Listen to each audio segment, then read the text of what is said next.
I'm Jack, and welcome to our new episode of Owner's Word. We are here today with this little fella.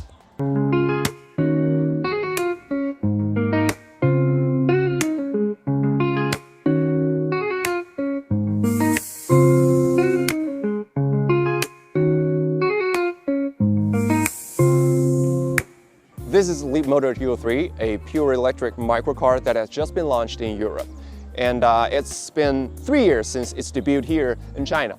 Now, I'm gonna break it down for you with this one, a 2022 400 version with all the help I can get from the car owner, Lan Lan here. Hello. And listen to what she has to say about this little baby. The car comes with 3 different battery capacity, allowing the car to go from nominally 200 to 400 kilometers, with the price ranges from 6.5 to 9,000 euro. These are actually good bargains, although it charges a little bit more in Europe. But don't worry about it, it cost a young lady more than 11,000 euro to purchase this one. This is a cute car with all the rounded shape and curvy lines, and that iconic smile. Very cute. And just above that is the charging port. The side profile, however, gives me a mini or smart feeling, especially with all those unproportionally small tires. Although the owner did make some mods on the rims. Yeah, that's very sporty, T37. So now we go to this part to see this one. So you will know this is not powered. But that doesn't, I don't mind it as long as it doesn't bother me when I'm loading or unloading. And you can see here some depth to the whole trunk. I think it's just add some functional to this whole back trunk. And if we pull this, we got a bigger space, enough for like 2 people traveling. And on both sides, there are some hooks if you could hang some like bags or something like that. Now we're inside this car to see this whole interior. As you can see, there's a lot of plastic. Here it's all hard plastic. It may rattle after a few years of use. And as you can see, here's a gauge cluster right in front of me. It shows speed and instant power, and it's in a very old-fashioned way. And the same for this whole infotainment display. It kind of gives me the vibe that it's produced like 5 or 7 years ago. The whole clarity and the interface color scheme, yeah, it's old-fashioned. And there's really not much you can tweak around in this system. It's not that complicated as the cars, the EVs we tested like for the past few months in a higher price range, but I think this is usable, okay? And here, there's a lot of things that are manual in this car. Here, this steering wheel is manual. This seat is manual. The AC is also manual. Yeah, it's a little bit noisy. The one thing is not manual here for the handbrake. Okay, so down below here is the central aisle. Well, I don't know if I should call it an aisle because it's not going all the way back. Here is a little storage space. If it's a new model, you might get an extra like phone slot to put it down right here. And here's a cup holder. It's good, but it's yeah, it's a little bit shaky. And if we just close it, here is an access all the way to this side. Well, this one is good because I don't know, there's a lot of cars. It doesn't allow you to do this. And I think that's one of the benefit of this kind of car. Now we're in the back. Well, this is actually better than I thought. For my hand and for my leg. Well, you may see that this is a little bit dense, but actually there's a little bit of space you can squeeze out of this front seat. Smart, right? Okay, so for this kind of small car, it has some space to store things. Like here we have a cup holder right in the center, and on the door panel, this seat is fabric, and it doesn't give me much support to my leg, and there's so much plastic just around me. Here and here, although they may seem different, but they all plastic. And this roof is so paper feeling is so strong. And notice this little bump here. It seems like we're used to the flat floor. Yeah, it's kind of annoying here. It kind of compromised the whole experience, but anyway, I'm gonna try this car to drive it on the road to see how it feels, and we have a little chat with Lan Lan.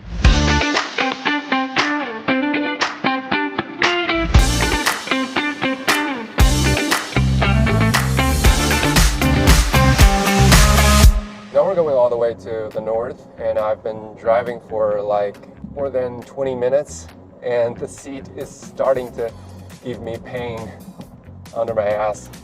Anyway, this car has 109 horsepower. It's easy to push this 1-ton car to go forward, but the top speed is limited at 110 kilometers per hour. This car doesn't have like a region mode setting. It's not adjustable. It has 3 driving mode, and we are in eco mode. You definitely feel that region feeling, like it draws you forward, but it's like Li Auto, it's natural. That's unexpected. That's good. Now we're cruising at 65, 64 kilometers per hour, and I definitely get that high-pitched buzzing like from this part in my car, and that's obvious. And I assume if I go any faster, that sound would not go away, but only go up. Below 30, it's gone. This car is set to be able to go more than 400 kilometers with a single charge. But just for your information, this car didn't make it more than 151 kilometers in a severely cold winter test. And that could be a problem if you live like in a very cold environment, like Sweden or Norway or a country like that. But we are living in a relatively warm environment in the city, and Lan Lan may beg to differ about this. So we're gonna chat with her a little bit.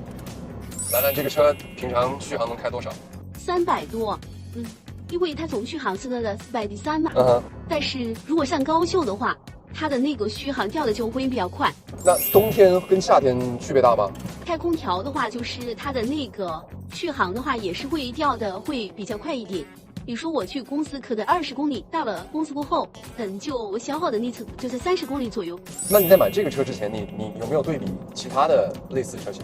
稍微看了一下，也看了那个海豚啊这些，去对比了一些价格呀，这些感觉还是这个车是内饰这些我比较喜欢。对，你还是挺喜欢这个内饰的风格，对吧？开了这2年之后，你有没有觉得这辆车是有超出你期待的一些地方？